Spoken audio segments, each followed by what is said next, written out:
So, Mason Greenwood has spoken out in the first time over a year since the rape case has begun and did a statement issuing that his charges have been dropped. Manchester United have expressed interest in Bournemouth player David Raya, and Ten Hag has spoken about Sancho. So in today's video we're going to be discussing all of that news, starting with the Mason Greenwood case.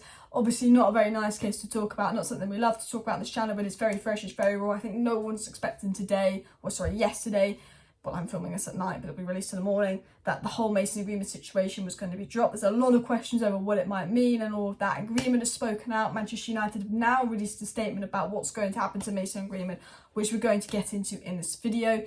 Obviously, with the Greenwood situation, it's a bit of a difficult one because there's two ways to look at it. Okay, like the first way you can look at it is the charges have been dropped, but the voice notes are out there. Just because the charges have been dropped doesn't mean he's innocent. We've all had the voice note. We can't unhear the voice note. Just because the charges have been dropped doesn't mean he's innocent. The second way you can look at it is go, well, to be fair, we haven't seen the evidence on his side. We've only seen the evidence of, the other side, of Harriet's side. We've only seen the voice notes. We haven't seen the evidence from Greenwood's side to defend himself. There's probably more facts that are going to be revealed in this case. And obviously Manchester United's stance on the situation is before they let Greenwood back, they want to do their own investigation. So while I've heard the voice note, I can't unhear the voice notes. Obviously, we haven't heard things on Greenwood's side. He wasn't charged legally. If Man United let him back, legally, we can't complain. Man United are in a position where it's all up to public opinion now. Do they let him back? He's not charged. They need number 9, all of that. But then they know that those voice notes can't be unheard. And I think a lot of it might depend on actually what was the evidence on Greenwood's side to drop the case. Why did the case get dropped? We don't know that. We don't know the information. I'm sure that information will come out. But let's get into Mason Greenwood's statement. Greenwood said, "I am relieved that this matter is now over and I would like to thank my family, loved one and friends for their support. There will be no further comment at this time." It's a very blunt, short statement for Greenwood, but he wants to thank his friend and family, and he said there'll be no further comment this time. He's just relieved it's over. Very blunt, very basic statement. I think things will come out in these coming days. I think obviously Greenwood's going to be relieved it's over and all of that. He's had it's been over a year. It's probably been just a stressful kind of environment. No one knows the facts other than Greenwood and Harriet, and that's the situation. But the problem is, no one knows what went down. No one knows if he's really innocent or not. But when you hear the voice notes, you make the assumption he's guilty. You can't unhear that. And look, there could be some evidence that comes out on his side. Harriet could come out and say it was all a misunderstanding and that he's innocent and all of that. And, he could be being attacked by us for no reason. But I think me and a lot of people on the stance of I don't think he should play again from what we heard. And Man United are basically saying they're investing the Greenwood situation and they're kind of debating whether to allow him back. And honestly, I'm glad that I'm not the person making that decision. Whoever's at Man United's got a big decision to make. I think it will come into account of the public reaction. There's a lot of people that won't be happy if Greenwood's back.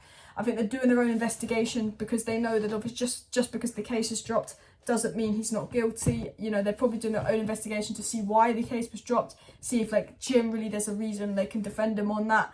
I think if he does come back, United are going to come out with some statements and stuff. But also, if Greenwood does come back, as I've said, a lot of the players unfollowed him on Instagram. A lot of the players weren't happy with what they saw. Is it going to disrupt what Ten Hag's building? I think Ten Hag, Man United will have a chat. I'm pretty sure Ten Hag will probably contact Greenwood and actually kind of speak to him and see where he's at. And I think United will probably make a decision in the coming week or so. I don't think Benjamin Mendy's back at Man City. I think United might look at what Man City do with Benjamin Mendy. But the thing is with United is they need a striker. He's young. You can't, technically they will not get in any trouble by law if they bring him back. Legally they have to bring him back or pay him 20 million to terminate his contract. And United do not want to pay 20 million to terminate his contract. So you've got to look at it that way as well. There's definitely a chance they could bring him back and justify it with the Thomas Partey thing. And look, I'm not saying that Thomas Partey is guilty, but we saw Thomas Partey stuff leaked. He's always playing for Arsenal. He's just got his bail extended for the 3rd time. Very similar case to Greenwood. But the difference between Greenwood and Mendy is the Greenwood stuff went public. I think if the Greenwood situation was the same as Benjamin Mendy, I think there wouldn't be the reaction there was, and Man United would potentially look at bringing him back. But because the Greenwood situation was so public, United do care about PR. They do care about what the fans think to an extent. To an extent, I say that. They do care about PR. And what Manchester United had to say on the case is that Manchester United's statement was that Manchester United note the decision of the Crown Prosecution Services that all charges against Mason Greenwood have been dropped. The club will now conduct its own process determining the next days, and that Greenwood will not return to training or play for Manchester United as the club conducts their investigation. And Simon Stone again confirmed that Greenwood will not play for Manchester United again until the club have completed their investigation into the allegations the player is made up of.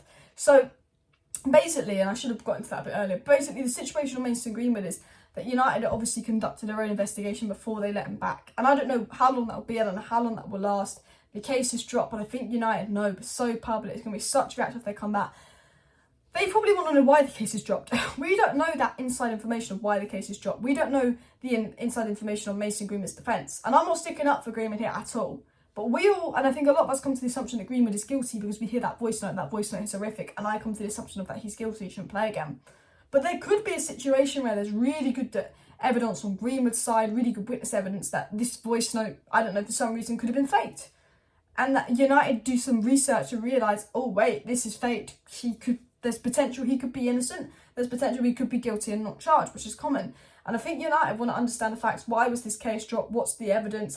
What's Greenwood's defence? What's Greenwood's side of the story before they let him back? Because if if Greenwood's side of the story is good, if they bring him back, they can justify it with Greenwood's side of the story and say, look, well, this is the evidence on Greenwood's side. Everyone thinks Greenwood is guilty because they've only heard the evidence on one side. They've only heard the voice notes. But actually, if you look into this evidence, this could prove that the voice note, I don't know, blah, blah, blah. Do I want Greenwood back? Personally, off I've heard, no.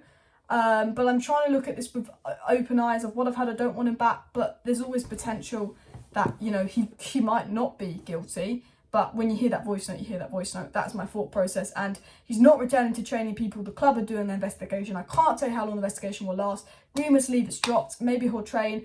I think the club might let him back and train with the under-23s and then potentially cash in on him in the summer. I wouldn't be shocked if that happened. It's an iffy situation. It's not a nice situation. I'm glad I'm not the one making that decision.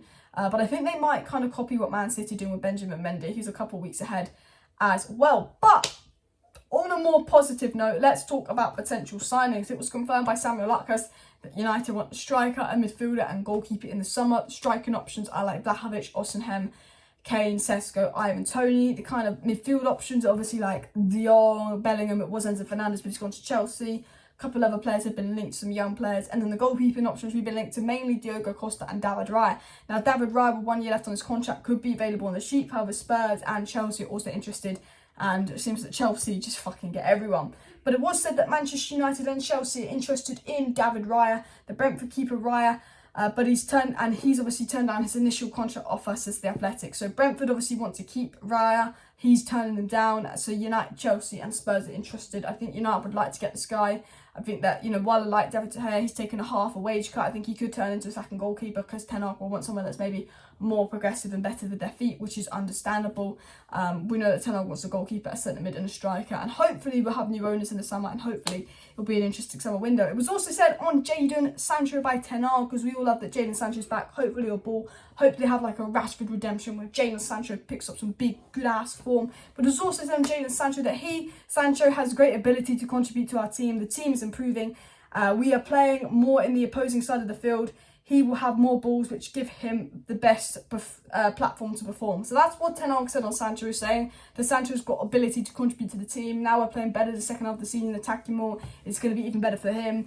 I think Ten Hag will probably have some sympathy with Sancho that when he joined United, they weren't good, so it was harder for him. And Ten Hag seems to put a lot of confidence and faith in Sancho, been very patient with Sancho, which makes me personally have a lot of confidence and faith in Sancho as well. Like, Ten Hag rates Sancho, I rate Sancho. I saw what he did at Dortmund. And hopefully Jadon Sancho gets back to his best. And, we saw what happened to Rashford over the space of the year. Rashford is, I think, only like Mbappe, Haaland, and maybe like Neymar and Messi have more goal contributions than Rashford this season. I think he's 5th in the world for goal contributions. And just considering where he was a year ago, that redemption is insane. So hopefully we see something like that for Jadon Sancho, because I love Jadon Sancho. I want him to do well. And also, I'll be honest, someone tweeted today, Greenwood needs Man United more than Man United need Greenwood. And while you could argue we need Greenwood, I don't know if he's going to come back the same player. I don't think he will. But I think what we're building with Ten Hag is so good that actually I don't care anymore if Greenwood comes back or not. I thought Greenwood was a massive miss last year, but I understood why I had to go, because I thought, nah, this guy can't play again. This is not right. It's not fair on the victims of sexual assault. And there's a lot of people like, we need Greenwood back, we need Greenwood back. And we should, Arsenal play party, Arsenal play party. But actually, you know what? We do need a striker. But what Ten Hag's building is brilliant. And we've already had a year without Greenwood. It's not been the end of the world. And I think, there will be a lot of talk about, Greenwood coming in, Greenwood being that striker and all of that. And I think Ten Hag will speak to Greenwood. I think Man United will make an investigation, as I said. And I think we'll find out some clarity soon. But the case has been dropped. Legally, he can return. But I think United, it's a big social thing. I think it was the Benjamin Mendy case where the stuff wasn't positive. The evidence wasn't released. They probably let him back. But United are dealing with public opinion here, and I think United want to know why the case was dropped, and if they have a good evidence to support why they brought Greenwood back, is I think why they might bring Greenwood back, if that makes sense. But anyway, smash the like, smash the subscribe. I will be live tonight to discuss this in more detail with you guys, all the news, all the stuff going around. Let me know your thoughts down below as well. See you next time. Bye.